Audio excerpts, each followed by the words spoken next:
Hello guys, how are you. मैं J Chaudhary प्रयास online platform में फिर से आपका हार्दिक स्वागत व अभिनंदन है। हमने पहले मुग़ल साम्राज्य के दो एम्पायर्स के बारे में डिटेल से पढ़ा। आज हम मध्यकालीन भारतीय इतिहास का मुग़ल काल का तीसरा पार्ट लेके आए हैं, जिसमें मुग़ल काल के महान सम्राट अकबर के बारे में प्रारंभिक चर्चा करेंगे। आपको पता है कि मुग़ल सम्राट अकबर के द्वारा भारत में एक विस्तृत साम्राज्य की स्थापना की गई थी, या मैं ऐसे कहूँ कि मुग़ल काल में राजनीतिक साम्राज्य विस्तारवादी जो नीति है वो अकबर के द्वारा ही वास्तविक रूप से स्थापित की गई, तथा अकबर के काल को हम राजनीतिक दृष्टि से स्वर्ण काल की संज्ञा दे सकते हैं। इसी अकबर के द्वारा जो साम्राज्य स्थापित किया गया था, पश्चिम में काबुल कंधार से लेकर पूर्व में बंगाल तक तथा उत्तर में कश्मीर से लेकर दक्षिण में गोलकुंडा, बीजापुर व अहमदनगर तक विस्तारित कर लिया था, तथा अकबर ने लगभग 50 वर्षों तक भारतीय पृष्ठभूमि पर शासन किया तथा सभी क्षेत्रों में उसने अग्रणी कार्य किए। इस प्रकार से आज हम अकबर के साम्राज्य के बारे में तथा अकबर की प्रारंभिक जो घटनाएं हुई उसके बारे में बात करेंगे। तो सबसे पहले हम अकबर का जीवन परिचय के बारे में बात करते हैं। तो अकबर का जीवन परिचय देखिए,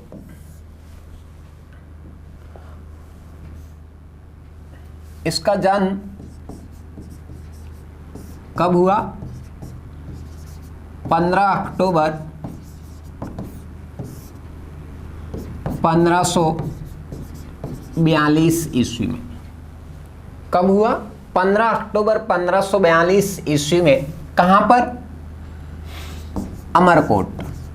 स्थान कौन सा है? अमरकोट। अमरकोट के राणा वीरसाल के दरबार में, हिंदू सम्राट वीरसाल के दरबार में अमरकोट में 15 अक्टूबर 1542 को अकबर का जन्म हुआ। पिछली क्लास में आपको बताया था कि जब 1540 में हुमायूं को शेरशाह सूरी ने भारत से भगा दिया, तब वो भारत से बाहर जाते समय हुमायूं ने हमीदा बानो बेगम से 1541 में निकाह कर लिया था, तथा उसने राणा वीरसाल के दरबार में पनाह ली थी। तो यहीं पर 15 अक्टूबर 1542 के अंदर कौन पैदा हुआ? अकबर जैसा महान पुत्र पैदा हुआ। तो इसकी माता कौन है? माता हमीदा बानो बेगम। पिता हुमायूं है ही, पिता हुमायूं। बचपन का नाम पूछा जाता है, कई बार पूछा गया। बचपन का नाम अकबर का क्या है? आपको दो नाम दिखाई देंगे, जलाल खां, और अगर जलाल खां ऑप्शन में नहीं होगा तो क्या होगा? बदरुद्दीन। तो जलाल खां व बदरुद्दीन इसके बचपन के नाम माने जाते हैं।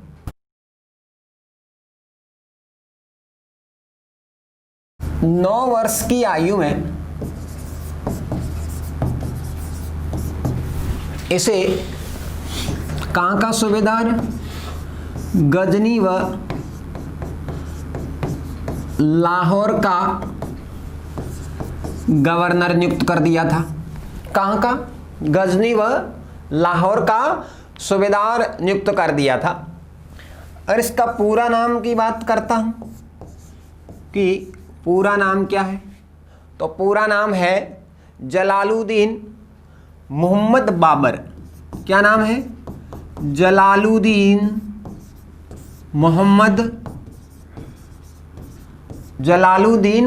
मोहम्मद अकबर। क्या नाम है पूरा? जलालुद्दीन मोहम्मद अकबर। देन इसके बाद आप देखोगे कि जब 24 जनवरी, कब? 24 जनवरी 1556 ईस्वी में, 24 जनवरी 1556 ईस्वी में हुमायूं की मृत्यु हुई। हुमायूं की मृत्यु कहां से गिरकर? दीन पनाह पुस्तकालय की सीढ़ियों से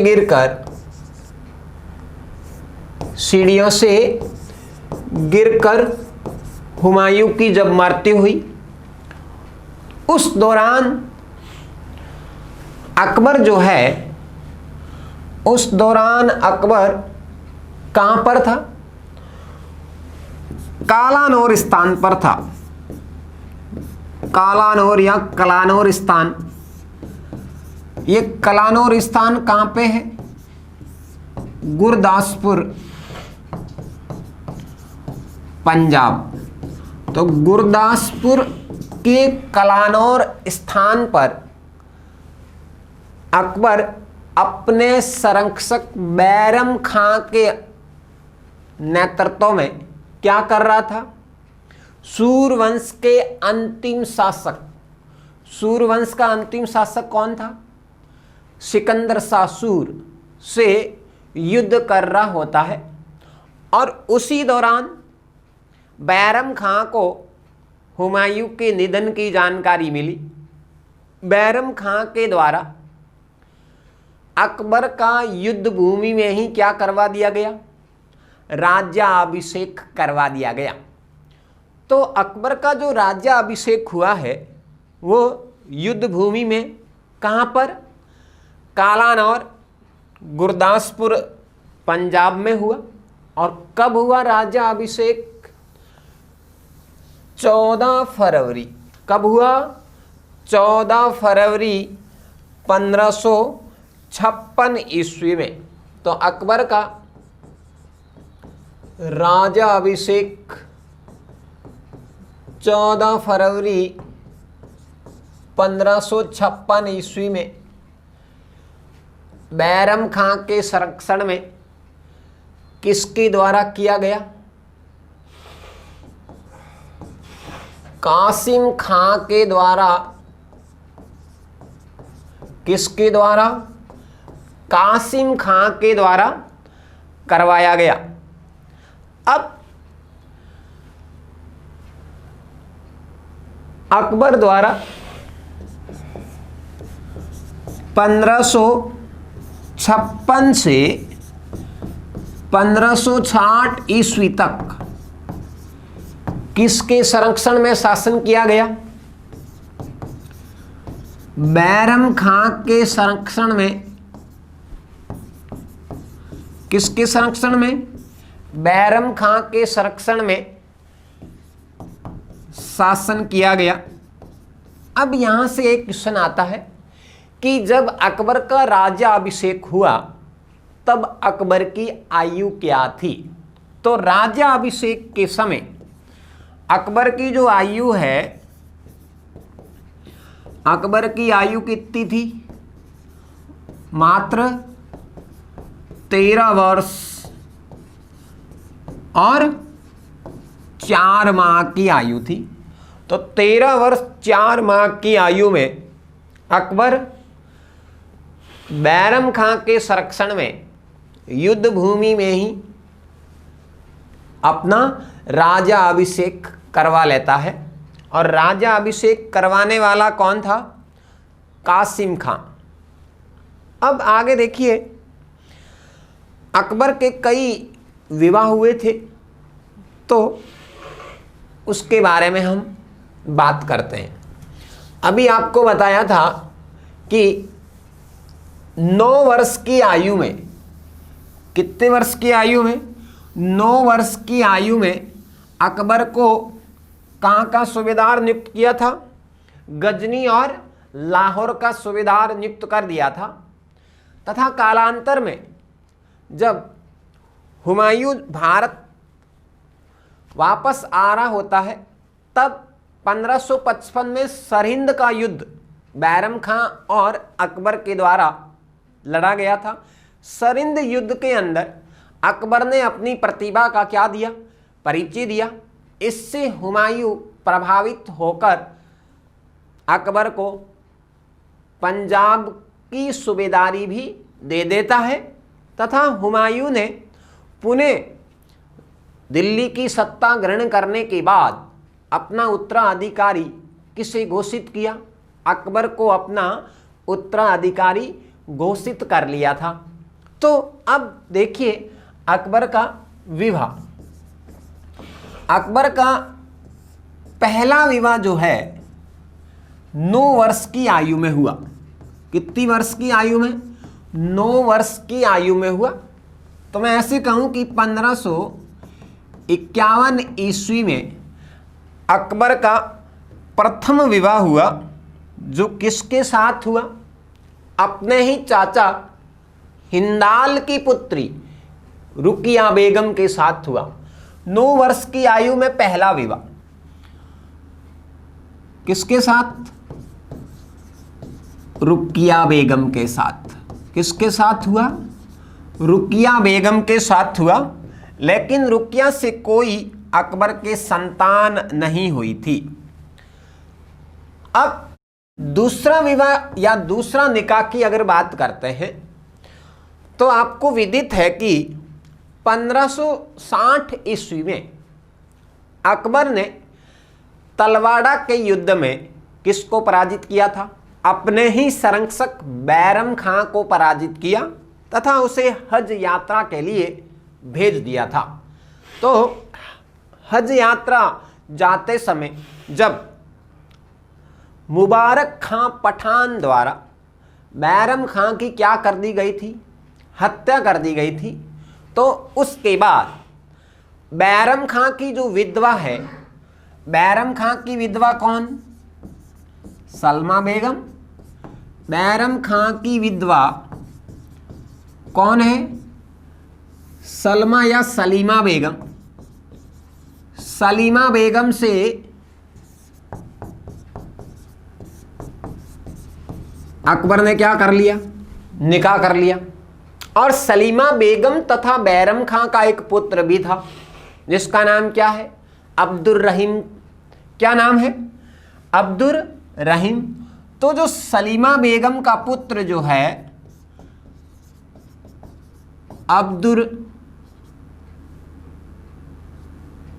अब्दुर रहीम, इस अब्दुर रहीम को कालांतर में क्या बनाया? क्या बनाया? सेनापति और अपना घनिष्ठ मित्र बनाया तथा इसे किस में शामिल किया? 9 रत्नों में शामिल किया। इसको आगे डिटेल से अपन पढ़ेंगे जब 9 रत्न के बारे में चर्चा करेंगे। अब देखिए ये दूसरा निकाह या दूसरा विवाह हो गया। तीसरा विवाह, अगर तीसरे विवाह की बात करते हैं तो अकबर का तीसरा विवाह कब होगा? 1562 ईस्वी में। 1562 ईस्वी में अकबर का तीसरा विवाह किसके साथ हुआ? आमेर के शासक। कहां का शासक?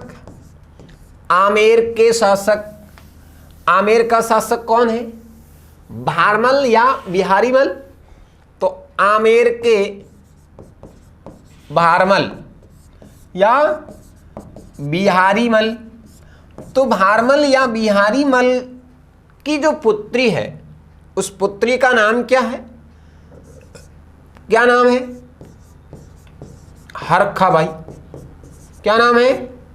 हरखाबाई या हरखूबाई के साथ 1562 में अकबर जब अजमेर से जियारत के दौरान वापस लौट रहा होता है तो सांबर के समीप चगताई खां के सहयोग से भारमल और अकबर के मध्य मुलाकात होती है तथा भारमल संपूर्ण भारत का ऐसा पहला शासक माना जाता है जिसने मुगलों से वैवाहिक संबंध स्थापित करके स्वेच्छा से मुगलों की क्या कर ली, अधीनता स्वीकार कर ली।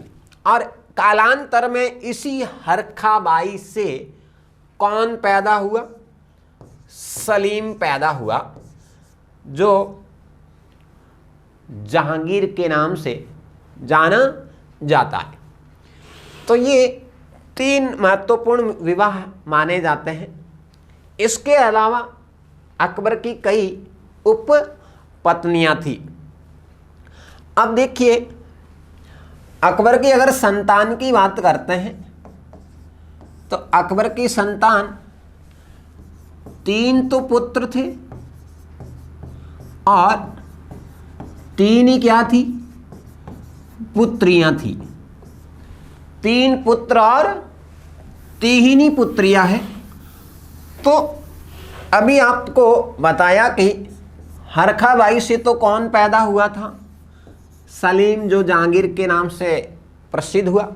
सलीम के अलावा अकबर के 2 पुत्र और कौन थे, एक का नाम तो है मुराद, क्या नाम है, मुराद, और दूसरे का नाम क्या है, दानियाल।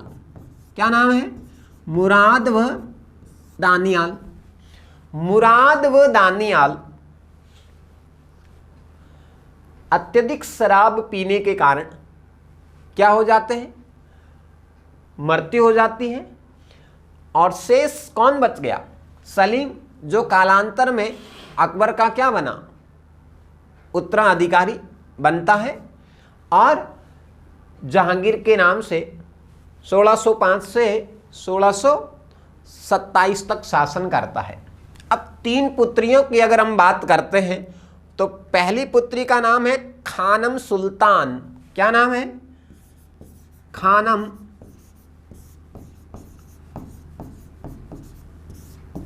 सुल्तान। दूसरी का नाम है शुक्रन बेगम। क्या नाम है, शुक्रन बेगम। और तीसरी जो है आराम बानो बेगम। क्या नाम है, आराम बानो बेगम। तो ये 3 पुत्र और 3 पुत्रियां अकबर की संतान रही है। तो हरखा बाई से तो सलीम पैदा हुआ, मुराद और दानियाल जो अकबर की उपपत्नियां थी उससे पैदा हुए थे। अब अकबर ऐसा शासक रहा, एकमात्र मुगल सम्राट जो बिल्कुल अनपढ़ था। क्या था, बिल्कुल ही अनपढ़ था। लेकिन अनपढ़ होने के बाद भी अकबर को मुगल साम्राज्य का महान शासक माना जाता है तथा भारत में लगभग इसने 50 वर्षों तक शासन किया और एक मुगल वास्तविक सत्ता की जो स्थापना हुई या सर्वाधिक अगर वास्तविक साम्राज्य विस्तार देखा जाए तो अकबर की ही देन है। अब अकबर के शिक्षक का क्वेश्चन भी पूछा जाता है। हालांकि आप कह रहे हो कि अकबर बिल्कुल ही अनपढ़ था, लेकिन हुमायूं ने इसकी शिक्षा दीक्षा के लिए समय समय पर क्या शिक्षकों की नियुक्तियां की थी, लेकिन इसका पढ़ने लिखने में रुझान न होने के कारण हुमायूं ने जल्दी ही इसको सैनिक शिक्षा में पारंगत किया। तो इसके शिक्षकों की बात करते हैं तो 2 शिक्षकों का नाम आता है। मुनीम खां, पहला नाम क्या है, मुनीम खां। और यही मुनीम खां कालांतर में जब बैराम खां का पतन हो जाता है तो उसके बाद में क्या बन गया था, वकील ऑब्लिक प्रधानमंत्री बन जाता है। तो ये प्रारंभिक क्या था, मुनीम खां अकबर का शिक्षक रहा और बैराम खां से पहले अर्थात 1555 तक ये अकबर का संरक्षक के रूप में भी रहता है।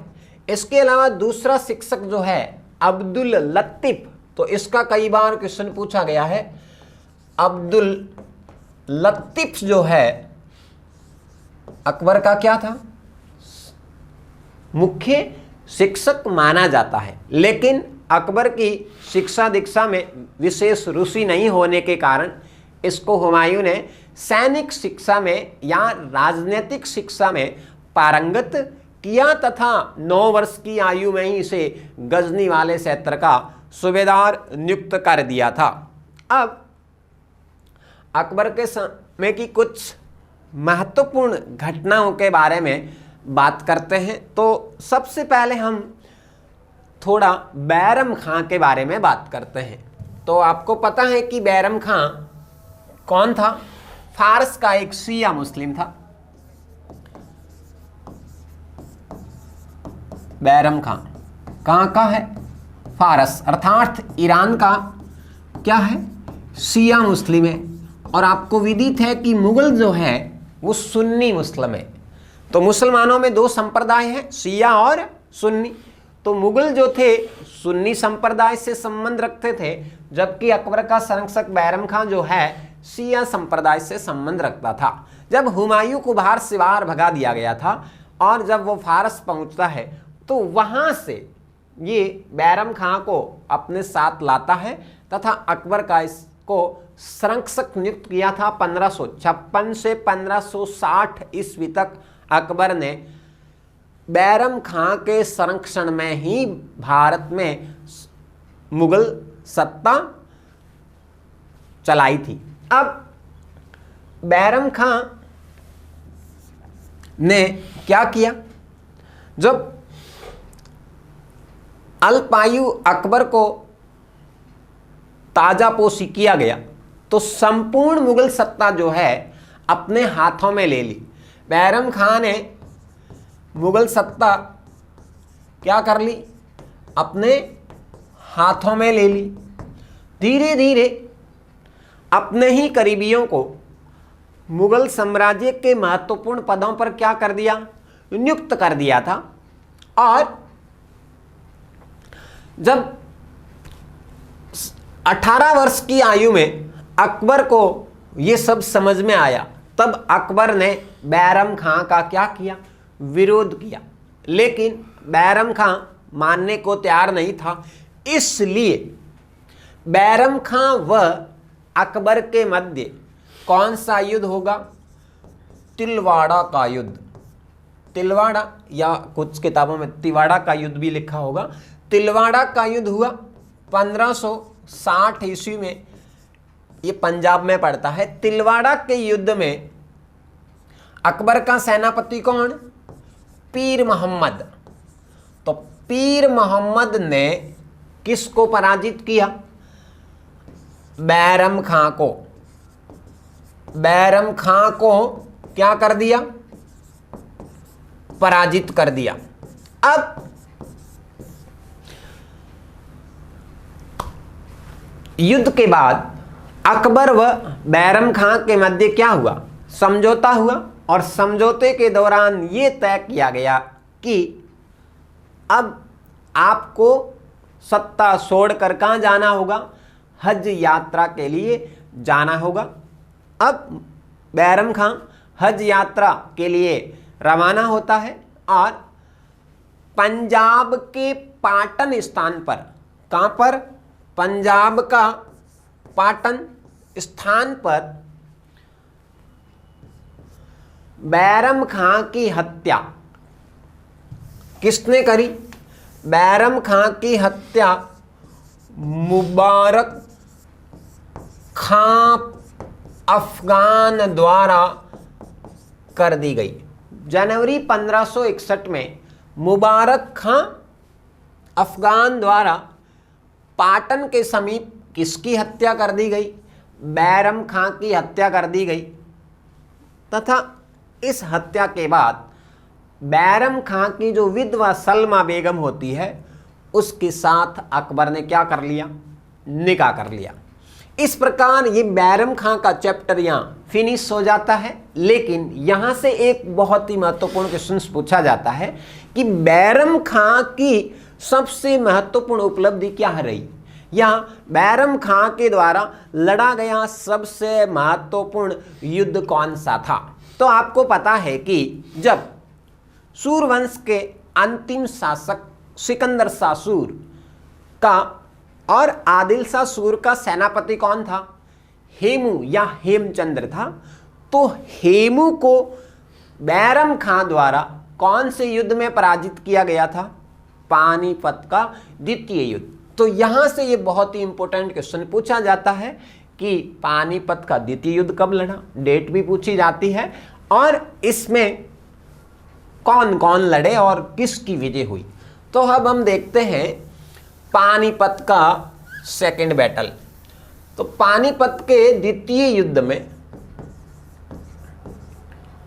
पानीपत के 3 युद्ध हुए थे, आपको पता है या मैं आगे बताऊंगा। पानीपत का द्वितीय युद्ध कब हुआ? 5 नवंबर 1556 ईस्वी। कब हुआ? 5 नवंबर 1556 ईस्वी में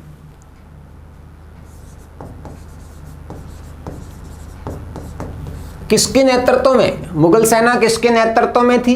बैरम खां के नेतृत्व में। और सामने कौन था? बैरम खां के नेतृत्व में हेमू या हेमचंद्र के नाम से जाना जाता है, हेमू को पराजित किया। ये बैरम खां के जीवन की सबसे महत्वपूर्ण विजय मानी जाती है और इसी विजय के बाद अकबर वास्तविक रूप से दिल्ली को पुनः प्राप्त कर लेता है। अब यहां से ये क्वेश्चन पूछा जाता है कि हु इज हेमू? हेमू कौन था? तो अभी आपको बताया कि जो सूरवंश का शासक होता है आदिल शाह सूर और सिकंदर शाह सूर। तो ये आदिल शाह सूर का वजीर था प्रारंभ में और ये कहाँ का निवासी है? रेवाड़ी हरियाणा का निवासी है। और ये क्या काम करता है? ये एक वैश्य वर्ग से संबंधित है। ये एक नमक व्यापारी था। क्या था? नमक व्यापारी था। और इसने खूब सारी संपत्ति इकट्ठा करके आदिल शाह सूर का क्या बन गया? सेनापति बन गया। और कालांतर में जब सिकंदर शाह सूर अंतिम सूरवंश के शासक थे तो उस समय क्या किया? इसने दिल्ली को जीत कर क्या कर लिया? कुछ समय तक मध्यकालीन भारतीय इतिहास में ये अंतिम हिंदू शासक माना जाता है जिसने दिल्ली पर अधिकार कर लिया। और किसकी उपाधि धारण की? विक्रमादित्य की उपाधि धारण की। किसकी उपाधि धारण की? विक्रमादित्य की उपाधि धारण की। और ये भारत का अंतिम और 14वां विक्रमादित्य माना जाता है। इस प्रकार से ये कुछ समय तक क्या? हेमू दिल्ली का शासक बन बैठा था जो कालांतर में किसके द्वारा पराजित हुआ? बैराम खां के नेतृत्व में पानीपत के द्वितीय युद्ध में हेमू को पराजित कर दिया गया। हालांकि हेमू शुरू में युद्ध अपने पक्ष में कर चुका था, जीतने वाला ही था, लेकिन उसकी आंख में तीर लगने के कारण घायल हो जाता है और बैरम खां की सेना ने हेमू को गिरफ्तार करके मौत के घाट उतार दिया। इस प्रकार से बैरम खां की एक महत्वपूर्ण विजय मानी जाती है। और हेमू या हेमचंद्र ने अपने जीवन में 24 युद्ध लड़े थे जिसमें 22 में क्या की थी? विजय प्राप्त की थी। अब आगे बढ़ते हैं।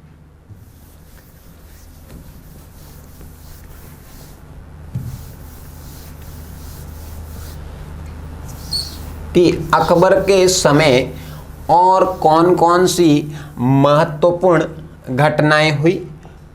तो देखिए बीच में एक क्वेश्चन और बनता है, पर्दा शासन या पेटीकोट शासन। ये थोड़ा अजीब सा क्वेश्चन है। इसमें क्या हुआ? समय जो है 1560 से 1562 ईस्वी का। और ये जो काल है अकबर का, कौन सा काल कहलाता है? हरम का काल। कौन सा काल है? हरम का काल, अर्थात पेटीकोट शासन। क्या होता है इसमें? जब अकबर ने बैरम खां से सत्ता ग्रहण की तो उस समय ये युवा अवस्था में ही था, ज़्यादा इसको प्रशासन की इतनी समझ नहीं थी। तो इसके ही दरबार में जो राजमाता हमीदा बानो बेगम तथा महाम अनगा और अन्य जो स्त्रियां थी, उनके द्वारा क्या किया? मुगल सत्ता को हथियाने के लिए अकबर को हरम दल की ओर धकेल दिया।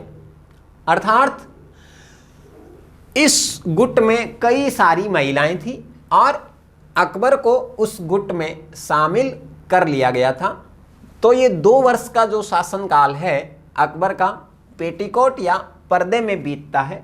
अर्थात 2 वर्षों तक मुगल सत्ता पर हरम दल का प्रभाव रहता है, इसलिए इस काल को पर्दा शासन, पेटीकोट काल के नाम से जानते हैं। अब यहाँ से क्वेश्चन इस प्रकार से पूछा गया कि पर्दा शासन के कौन कौन सदस्य थे, या पर्दा शासन में मुख्य भूमिका किसकी थी?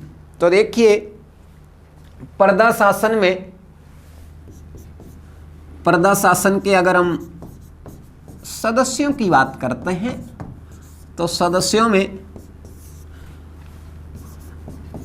राजमाता हमीदा बानो बेगम, इसके अलावा दूसरी जो इस पेटीकोट शासन की मुखिया है उसका नाम क्या है? महाम अनगा। क्या नाम है? माम अनगा। और अनगा की ही पुत्री है जीजी अनगा। तीसरी कौन है? जीजी अनगा। चौथा कौन है? माम अनगा का पुत्र है आदम खां। कौन है? पुत्र आदम खां। ये किसका पुत्र है? जीजी अनगा का ही पुत्र है। ठीक है। इसके अलावा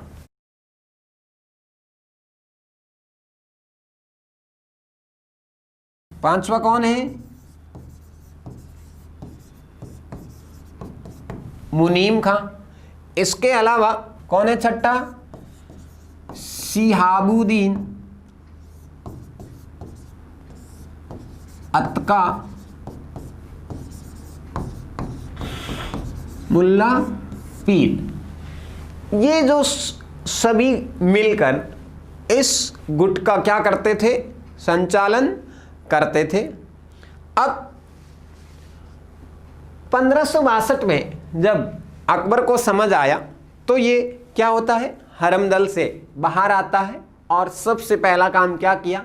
हरम दल को पूर्ण रूप से समाप्त करके उसने सत्ता को अपने हाथों में केंद्रित किया और वास्तविक रूप से शासन करने की शुरुआत की। अब आगे देखते हैं तो अकबर के समय या इसके संपूर्ण जीवन काल के अंदर जो महत्वपूर्ण घटनाएं हुई है उस घटनाओं को हम इसके जन्म से ही पुनः देखते हैं। तो देखिए, अकबर के समय महत्वपूर्ण घटनाएं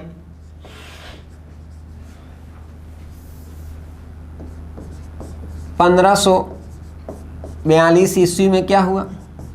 अकबर का जन्म हुआ।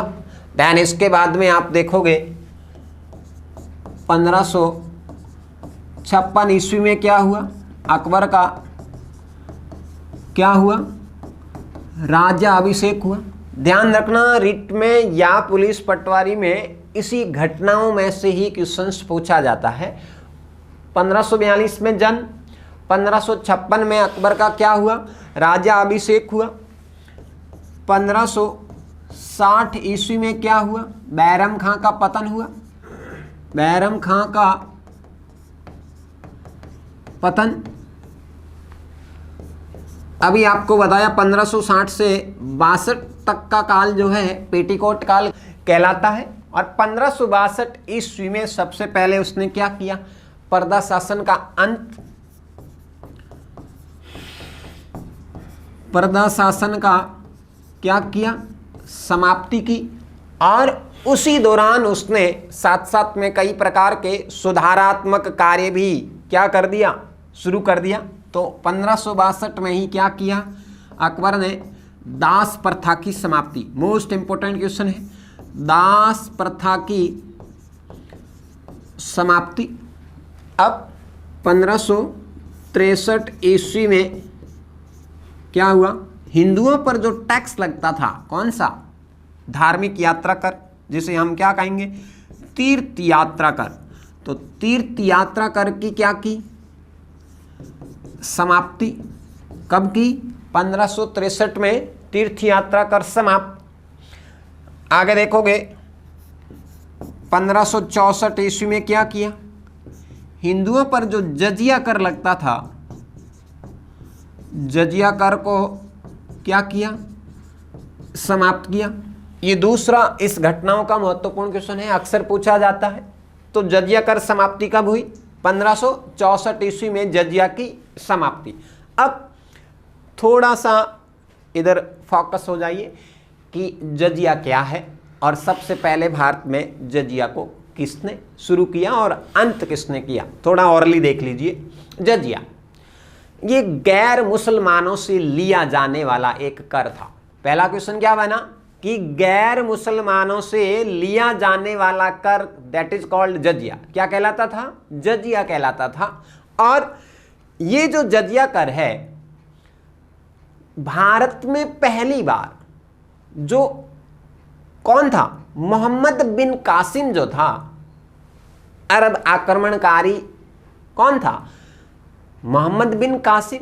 उसी मोहम्मद बिन कासिम के द्वारा 712 ईस्वी में भारत में पहली बार जजिया कर लिया गया।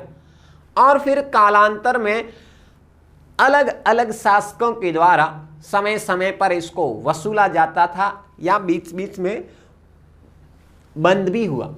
अब जब आप मुगल काल की बात करते हो तो मुगल काल में अकबर के समय 1564 ईस्वी में जजिया कर पर रोक लगाई थी। किसकी वजह से, हरखाबाई के सुझाव पर। हरखाबाई कौन थी, आमेर की राजपूत कछुआ थी। तो हरखाबाई के सुझाव पर 1563 के अंदर तीर्थ यात्रा कर को भी हटाया और 64 के अंदर जजिया कर को भी समाप्त किया। जो काफी लंबे समय तक जजिया कर बंद कर दिया गया था, लेकिन औरंगजेब ने इसे पुनः 1679 ईस्वी के अंदर 1679 ईस्वी में औरंगजेब ने इसे पुनः शुरू कर दिया तथा अंतिम रूप से भारत से जजिया की समाप्ति 1720 ईस्वी में मोहम्मद शाह रंगीला के द्वारा उत्तर मुगल कालीन शासक के द्वारा क्या कर दिया गया था, हमेशा हमेशा के लिए समाप्त कर लिया। तो आपको ध्यान रखना है कि जजिया क्या है, किसने लागू किया और अकबर ने कब समाप्त किया, ये इंपॉर्टेंट है मुगल काल में। तो 1564 में जजिया कर की समाप्ति। देन आगे बढ़ते हैं तो 1570 का घटनाक्रम। 1570 में क्या होगा, मोस्ट इंपोर्टेंट क्वेश्चन बनता है। 1570 ईस्वी में क्या अकबर द्वारा फतेहपुर सीकरी का निर्माण, किसका निर्माण, फतेहपुर सीकरी का निर्माण। और इसको क्या बना दिया, राजधानी बनाया। इसको हम फतेहपुर सीकरी का निर्माण कार्य डिटेल में स्थापत्य कला में पढ़ेंगे। तो यहाँ सिर्फ इसकी एक महत्वपूर्ण घटना है कि ध्यान रखिए। 1570 में अकबर ने क्या किया, फतेहपुर सीकरी का निर्माण करवाया और इसको आगरा के स्थान पर क्या बना दिया, राजधानी बनाया। नेक्स्ट आप देखोगे 1574 ईस्वी में, कब, 1574 ईस्वी में गुप्तचर अकबर ने क्या किया? गुप्तचर विभाग की स्थापना की। किसकी स्थापना? गुप्तचर विभाग की स्थापना। उसी दौरान 1574 में ही क्या किया? सैन्य सुधार में घोड़े दागने की प्रथा शुरुआत की। तो पहले आपने पढ़ा था कि अलाउद्दीन खिलजी और शेरशाह सूरी ने भी क्या किया था? घोड़े दागने की प्रथा की शुरुआत की थी। तो 1574 में अकबर ने भी घोड़े दागने की प्रथा को पुनः शुरू किया। घोड़े दागने की प्रथा को शुरू किया। देन आगे देखोगे आप 1575, ये तीसरा इस घटनाओं का महत्वपूर्ण क्वेश्चन माना जाता है। 1575 ईस्वी में क्या हुआ? मनसबदारी। कौन सी घटना हुई? ये डिटेल से आगे पढ़ेंगे, जब प्रशासन पढ़ेंगे तो मनसबदारी को डिटेल से देखते हैं। तो 1575 में मनसबदारी व्यवस्था की क्या की? शुरुआत की। इसके अलावा 1575 में ही 1575 में फतेहपुर सीकरी में क्या हुआ? फतेहपुर सीकरी में क्या बनाया? इबादत खाने का निर्माण करवाया। इबादत खाना क्या है? एक धर्म सभा या धर्म संसद, मतलब एक ऐसा स्थान जहां पर धर्म के बारे में चर्चा की जाती थी। प्रारंभ में इस इबादत खाने में केवल मुस्लिम संप्रदाय के या मुस्लिम धर्म गुरु ही क्या करते थे? सभाओं का आयोजन करते थे या चर्चा करते थे। लेकिन कालांतर में अकबर ने इस धर्म संसद को सभी धर्मों के लिए क्या कर लिया गया था? खोद लिया गया था। अब आगे बढ़ते हैं। 1577 ईस्वी की जो घटना हुई वो क्या है? अकबर ने सिख गुरु रामदास को, कौन? सिख गुरु चौथे गुरु माने जाते हैं। सिख गुरु कौन? रामदास। सिख गुरु रामदास को कितने बीघा जमीन भेंट की? 500 बीघा क्या की? जमीन भेंट की। और इसी जमीन पर कालांतर में किसका निर्माण किया गया? अमृतसर शहर का, अमृतसर नगर को कालांतर में बसाया गया। कब? 1577 में सिख गुरु रामदास को 500 बीघा जमीन भेंट की गई। नेक्स्ट आप देखोगे 1578 के अंदर, सॉरी 1578 में क्या हुआ? 1578 में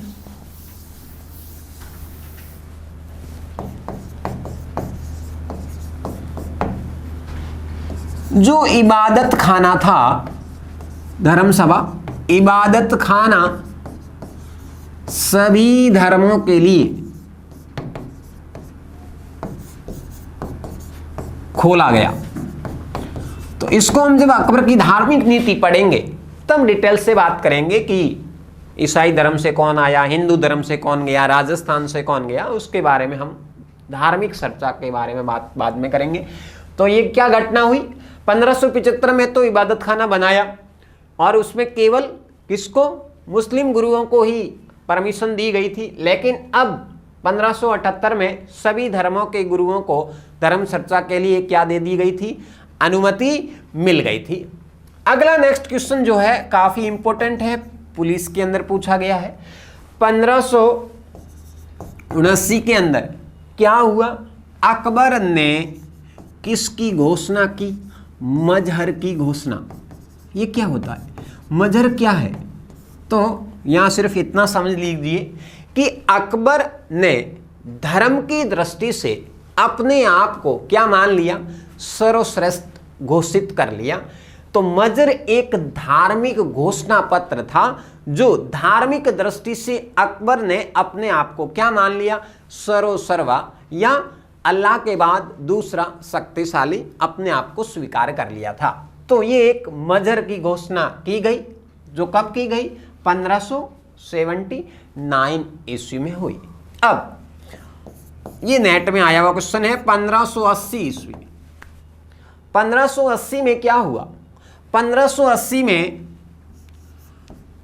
टोडरमल, कौन है टोडरमल, अकबर का नौरत्न है और वित्त मंत्री है। इसी टोडरमल के द्वारा क्या किया गया था, एक नई राजस्व वसूलने की प्रणाली लागू की।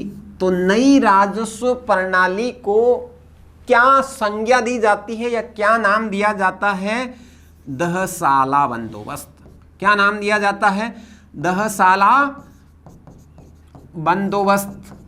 या 2013 के पुलिस में इसी क्वेश्चन को घुमा के पूछा गया था, जब्ती प्रथा। तो दहसाला बंदोबस्त का दूसरा नाम क्या है भाई, क्या है, जब्ती प्रथा। इसमें क्या होता था, जब हम राजस्व को समझेंगे तब डिटेल से बात कर लेंगे। यहां पर इतना ध्यान दीजिए कि 1580 में वित्त मंत्री टोडरमल के द्वारा एक राजस्व वसूलने की नई प्रणाली शुरू की गई, जो पिछले 10 साल के औसत उत्पादन को निकालकर राजस्व वसूला जाता था और वो भूमि की पैमाइश के आधार पर या जब्ती के आधार पर वसूला जाता था। इसलिए इसे दहसाला या जब्ती प्रथा भी कहा जाता है। अब 1580 में ही क्या हुआ, 1580 में ही अकबर का संपूर्ण जो साम्राज्य था वो कितने प्रांतों में बांट दिया, 12 प्रांतों में विभाजित किया। तो प्रांत के लिए यहां पर किस शब्द का प्रयोग हुआ है, प्रांत के लिए यहां पर सूबे शब्द का प्रयोग हुआ है। तो अकबर का संपूर्ण साम्राज्य जो है 1580 में कितने सूबों में बांटा, 12 सूबों में विभाजित कर दिया। नेक्स्ट आप देखोगे 1581 ईस्वी की कौन सी घटना हुई। तो 1581-82 के अंदर क्या हुआ, इबादत खाने को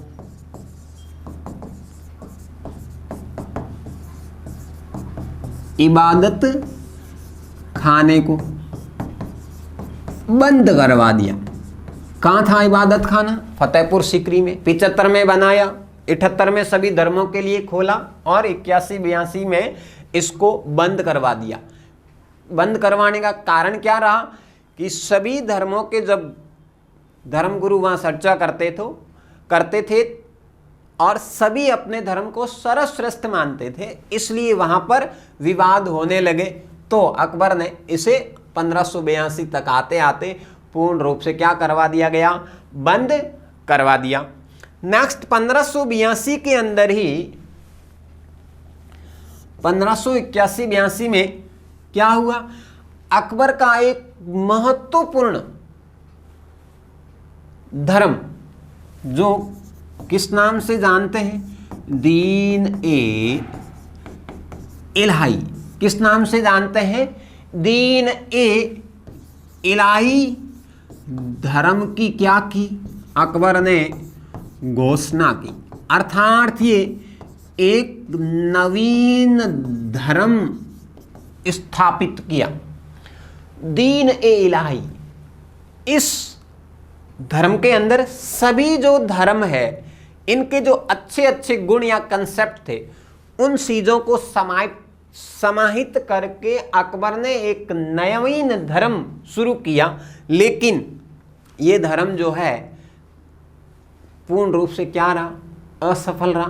केवल हिंदुओं में एकमात्र बीरबल, जिसे महेशदास के नाम से जानते हैं, उसी ने ही ग्रहण किया और कुल हिंदू और मुसलमानों ने केवल 18 लोगों ने ही इस धर्म को ग्रहण किया था।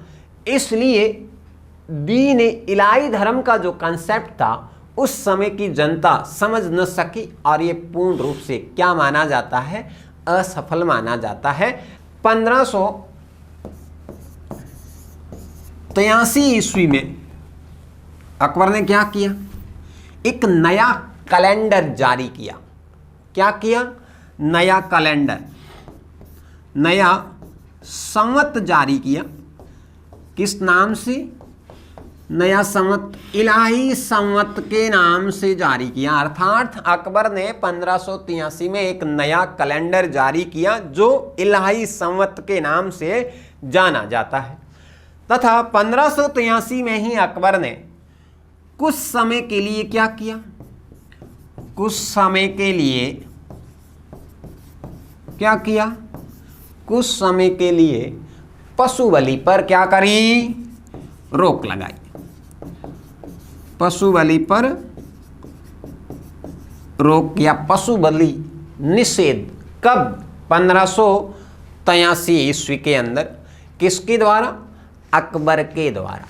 अब 1585-86 में आगे ये उत्तर के अभियान पे जाता है। तथा अंतिम घटनाओं के अंदर अगर हम बात करते हैं तो लगभग 50 वर्षों तक शासन करने के बाद 1605 ईस्वी में क्या हुई, अकबर की मृत्यु। तो मृत्यु कब हुई, 1605 ईस्वी में अकबर की क्या हो गई, मृत्यु हो जाती है। और इसका जो मकबरा बनाया गया वो कहाँ पर, आगरा के समीप सिकंदरा में अकबर का मकबरा बना है। तो आज इतना ही। आपने इस महान मुगल सम्राट के बारे में प्रारंभिक चर्चा और उसका जीवन परिदृश्य के साथ साथ में जो महत्वपूर्ण घटनाएं हुई इनके बारे में पढ़ा। और यहाँ से डेफिनेटली क्वेश्चन आता है तो आप वीडियो को बार बार रिपीट करके देखिए।